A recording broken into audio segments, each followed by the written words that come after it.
Do you care about where your food comes from? Or are you more concerned about the way it looks and tastes? A report released by the Department of Agriculture, Forestry and Fishery told that non-organic consumers were mostly motivated by convenience and price, while organic consumers were motivated by its natural content and health factors.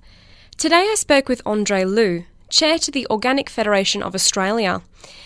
He told us about the health risks associated with the consumption of non-organic food, particularly the adverse effects of pesticides on the body.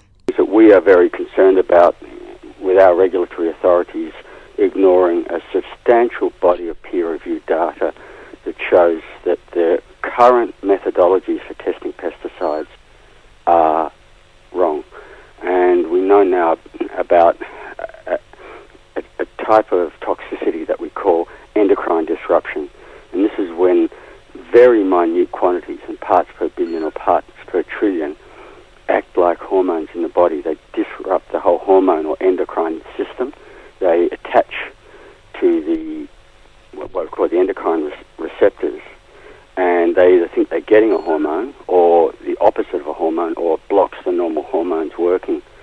And as a result, it's been linked to the dramatic rise in, particularly in cancers of the sexual tissue, like breast cancer, ovarian cancer, and prostate cancer in men. He also told us how supporting organic agriculture can help more than just your insides. Organic farming is very good at mitigating climate change. We use less CO2.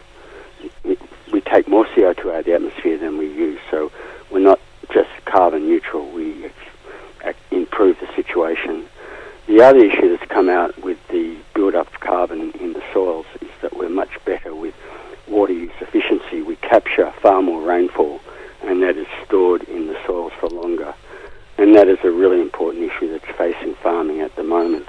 Suzanne Finger, the horticultural president at the Victorian Farmers Federation, however, said that information about both organic and conventional farming are misinformed, and all farmers strive to provide the best products for the consumer while protecting their land. Environmental impacts are taken into account. We are very conscious of the environment. As the demand for organic products has grown in Australia, conventional farmers are responding with more organic forms of agricultural production. We've got many issues out there on the land.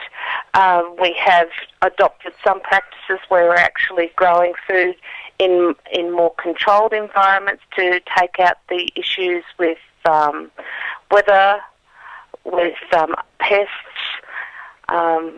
So I believe that farmers into the future will be able to provide for all consumers. At this stage, price and looks are still a major factor for consumers, Mr. Liu told.